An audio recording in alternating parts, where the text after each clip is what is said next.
Moçada, quero contar uma experiência que eu vivi esses dias, aliás ontem, e ao mesmo tempo entrar num tema muito importante, muito discutido nos últimos anos e na pauta contemporânea, que é a questão da sustentabilidade, a questão da ocupação e do uso da terra no Brasil, e esse conflito que não deveria existir há muito tempo já, a gente devia ter passado essa página, que é esse antagonismo meio ambiente-agricultura. Eu estive ontem num evento da Embrapa Territorial, que fez 30 anos. A Embrapa é a Empresa Brasileira de Planejamento Agropecuário, é uma empresa estatal, foi criada nos anos 70 para fazer pesquisa na agricultura e na veterinária para o desenvolvimento da agricultura brasileira. Como vocês, não sei se a maioria sabe, o Brasil foi um importador de alimentos até 40 anos atrás. Imagina esse país do jeito que é grande, produtivo, potencialmente imbatível. Ele importava alimentos até 40 anos atrás. Nos anos 80, o Brasil importava arroz, importava feijão, importava carne, importava tudo. Muito bem. A Embrapa é uma das instituições que fez com que, através da pesquisa, o Brasil pudesse adaptar sementes, adaptar culturas em diferentes biomas e começar a se transformar num grande produtor de alimentos e hoje o maior produtor de alimentos do mundo. Essa instituição muito importante, a Embrapa, e ontem uma das divisões, a Embrapa Territorial, que é em Campinas, fez 33 anos. Então, o professor Evaristo de Miranda, fez uma solenidade com todos os pesquisadores, com vários ministros, e teve um debate lá muito interessante, uma festividade e tal. É bom para o Brasil que tem instituições que vão prosperando, que vão crescendo, que vão mostrando a sua utilidade para a sociedade, e isso é um ganho para o Brasil e para todos nós, porque é da ciência e do estudo, da qualidade da ciência e da pesquisa que se fazem as grandes transformações. Não é da viagem, não é das ideias mirabolantes de algum iluminado, não. É da ciência, pessoal. Só que tem um problema. A gente ainda discutia até 2 anos atrás, com falta de dados, né, e de informações decentes, aonde que está o desmatamento, aonde que está a presença da agricultura realmente na destruição da floresta, onde são as unidades de preservação, as terras indígenas, as áreas de proteção ambiental, onde está a agricultura, que culturas, onde estão, quanto derrubam, quanto preservam, etc. Muito bem, era tudo chute. Até que veio o cadastro ambiental rural e até que o professor liderou um processo de mapeamento, de fotografia e de registro de todos os ambientes rurais e de todo o território nacional, na parte do cadastro das propriedades rurais, com erros de máximo 5 metros, olha só a qualidade do material. Eles fotografaram todas as áreas rurais, mais de 4 milhões de áreas rurais no Brasil. Produziram isso aqui, ó, Tons de Verde, um livro que todos deviam ler, avaliar, porque é só dado de satélite. Fotografia. Com fotografia, pessoal, não tem conversa. É aquilo lá que está sendo fotografado, está sendo medido com fração de erro para medição das áreas ocupadas e do uso da terra no Brasil. Muito bem. Para que não seja suficiente, fez em inglês também. Olha lá que beleza. Shades of Green. Para mostrar para os estrangeiros que ficam falando esse monte de bobagem sobre o Brasil, esse monte de ONG, de um monte de gente que nunca pisou no Brasil, não sabe nada do Brasil, e brasileiros, maus brasileiros que falam coisa errada sobre o Brasil, sobre a agricultura, sobre a natureza. Vamos ler, vamos estudar. A gente fez em inglês para vocês que não sabem português, beleza? Livro editado pela Embrapa, com a editora Metalivros, que faz uma boa qualidade, tem fotografias, mapas, etc. Eu vou dar uma resumida, ó, fotos muito boas de satélite, mapas, gráficos, ilustrações e fotos da produção, comparação, mapa do Brasil, etc. Eu quero trazer alguns dados para vocês usarem como ciência nesses debates idiotas que tem por aí, que o Brasil é o maior destruidor, que o Brasil é não sei o quê, que o Brasil não sei o que lá, que a agricultura é uma atividade predatória, etc.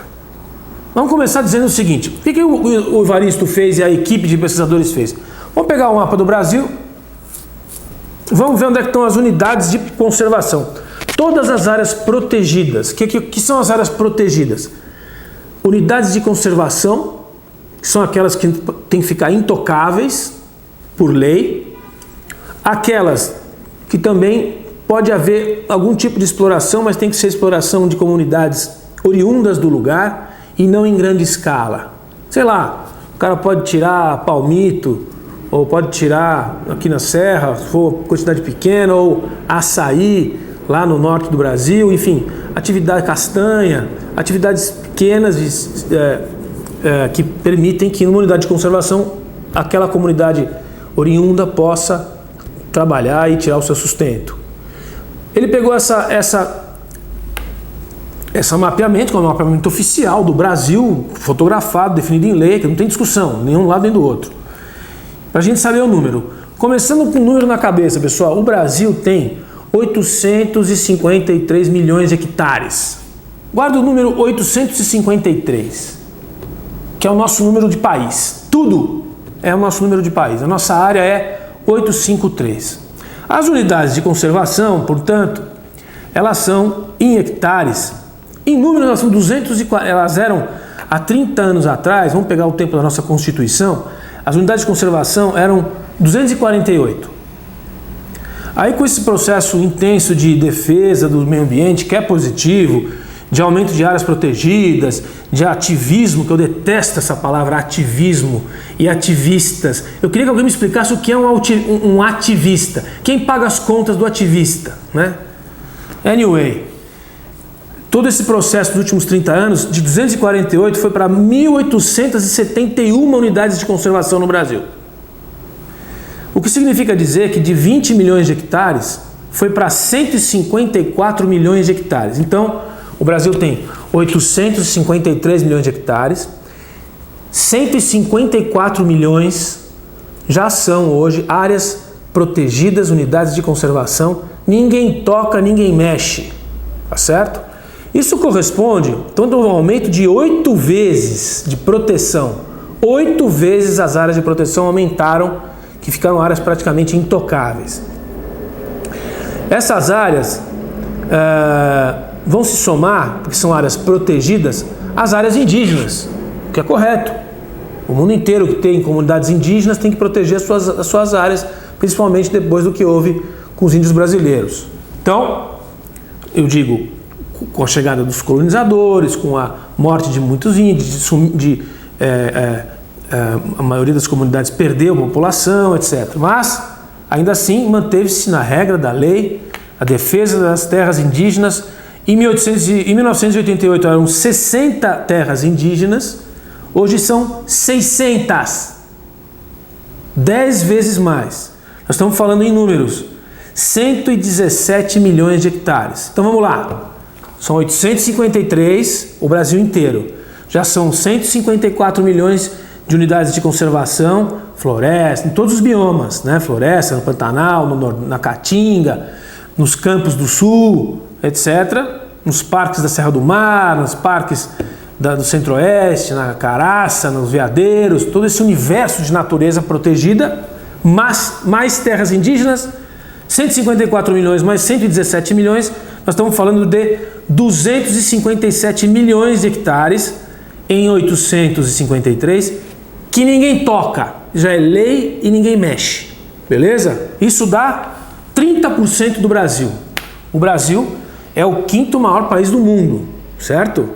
No planeta Terra tem 4 países maiores que o Brasil, nenhum deles com tanta natureza como o nosso. Só a Rússia, que é o maior país do mundo, tem florestas maiores em dimensão do que o Brasil, e o Canadá, em parte, dependendo das espécies das árvores que não são tropicais, também tem uma área grande de florestas. Mas, no geral, em diferentes biomas protegidos, o Brasil é disparado o primeiro do mundo. 30%, beleza?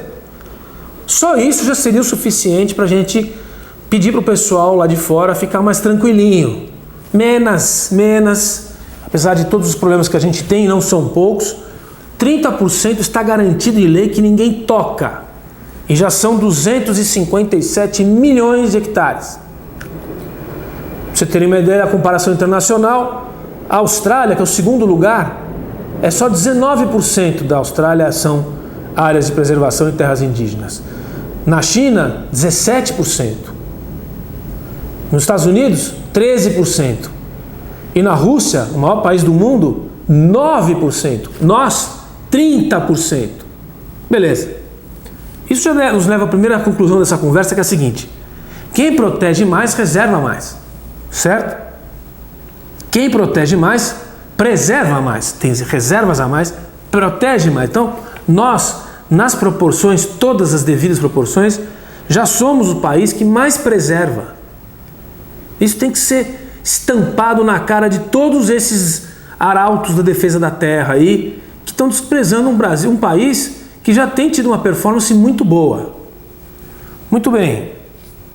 Se 30% da nossa área é protegida, o que corresponde em área a toda a área da Europa Ocidental, pega Portugal, Espanha, França, Alemanha, os Benelux, Holanda, Luxemburgo e Bélgica, todo o Reino Unido, Irlanda, mais Grécia, mais Dinamarca, mais Suécia. Tudo isso junto é o que a gente tem de área de proteção ambiental no Brasil. Ninguém mexe, ninguém toca. Olha o tamanho da área. Mas tá bom, isso é bom, não estou reclamando não, estou achando bom. Mas não terminou ainda.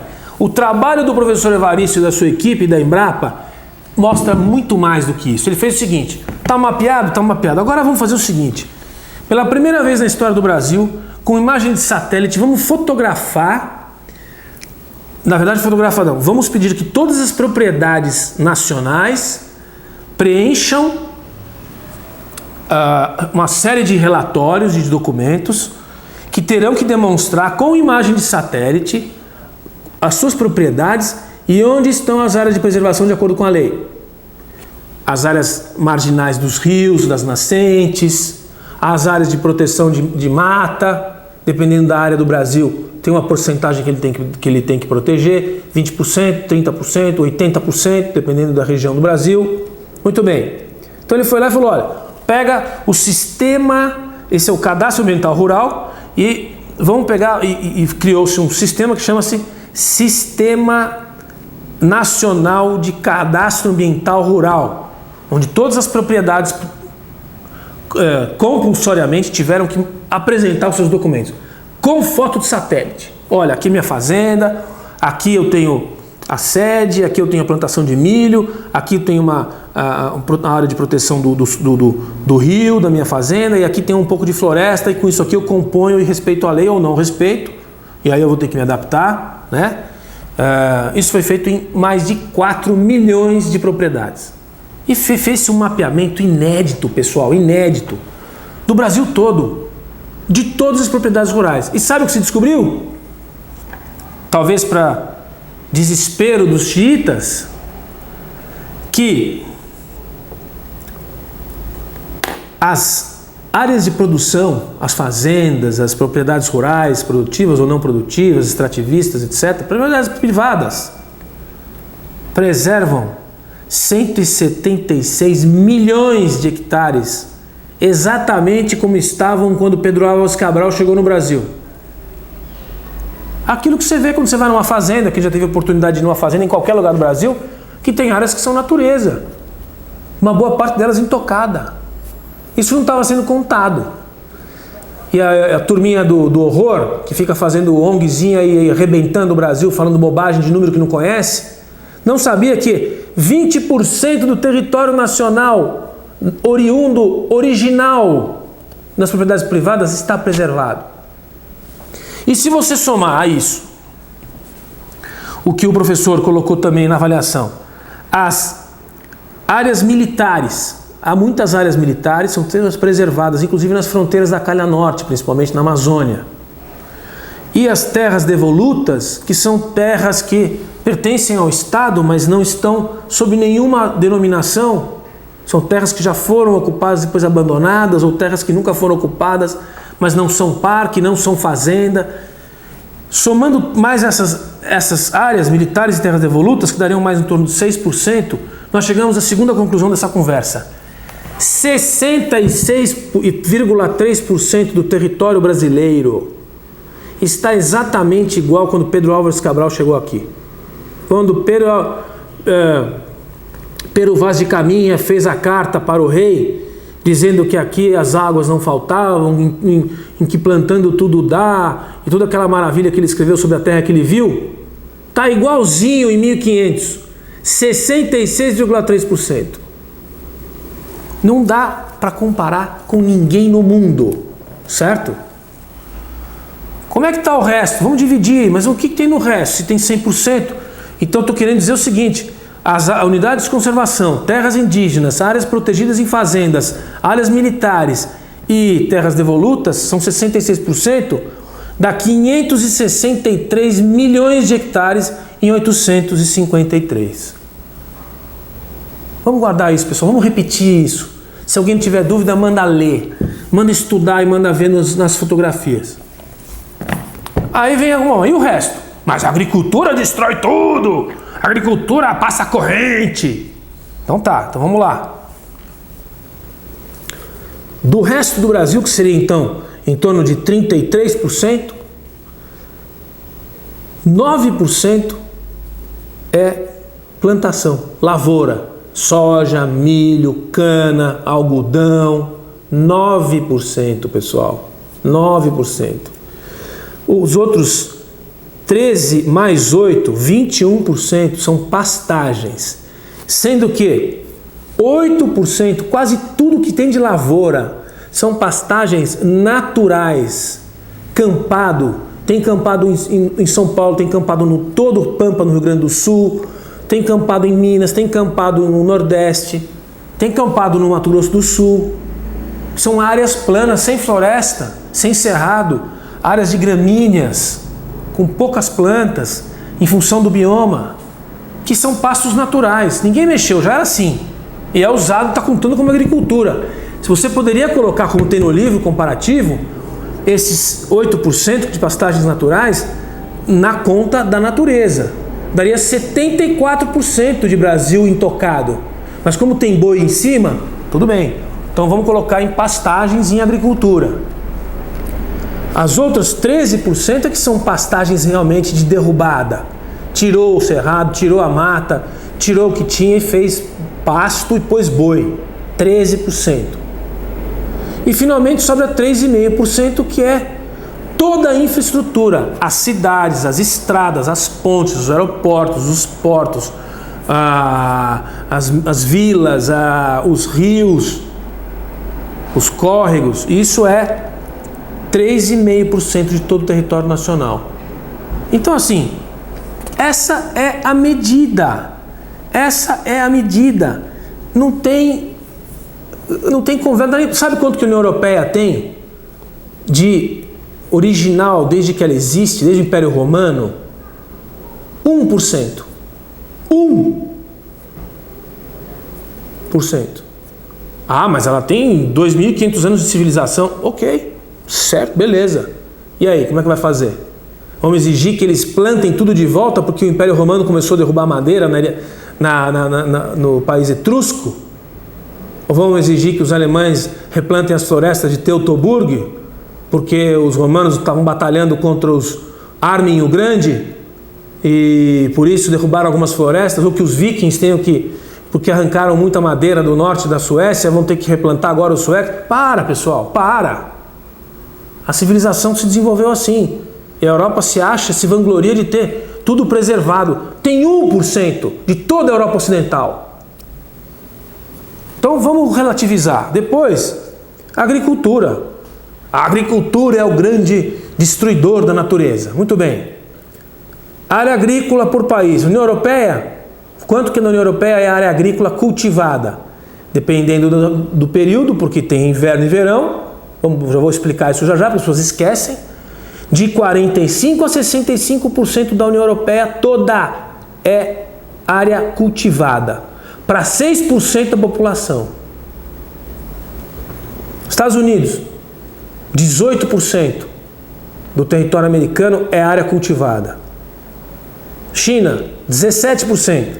Índia, 60%. Não existe praticamente mais floresta na Índia. 6% de preservação. Um país que era floresta, matas, animais selvagens, todos, uma boa parte destruído pelo imperialismo britânico, matou aqueles tigres todos, os elefantes, etc.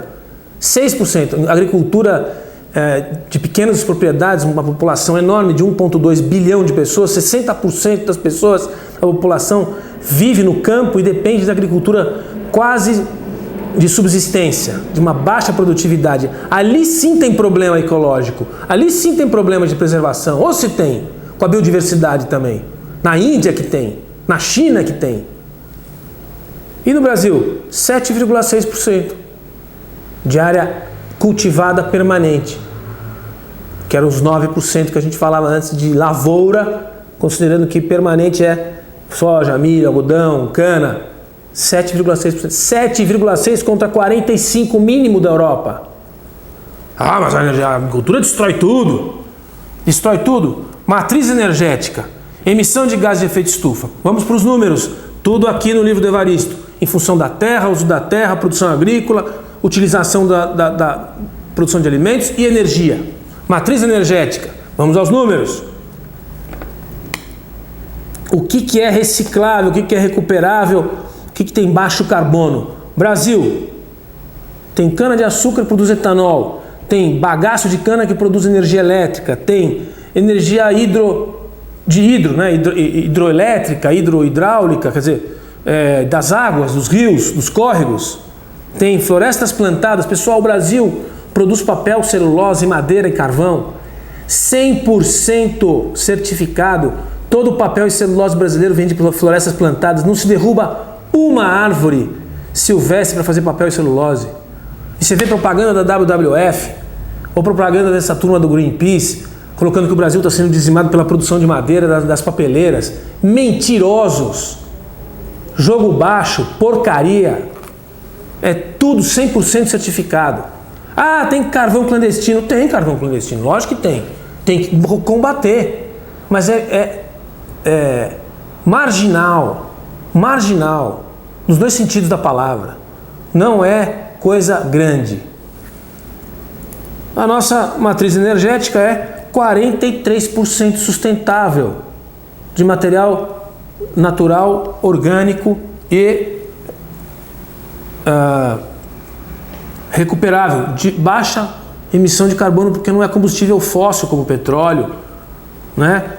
Nos outros países, a média dos países da OCDE é 9,5%, nós somos 43%. Os países da OCDE, como eu já falei aqui, os países ricos, os países desenvolvidos, os países, boa parte que tem um padrão de vida melhor, matriz energética média de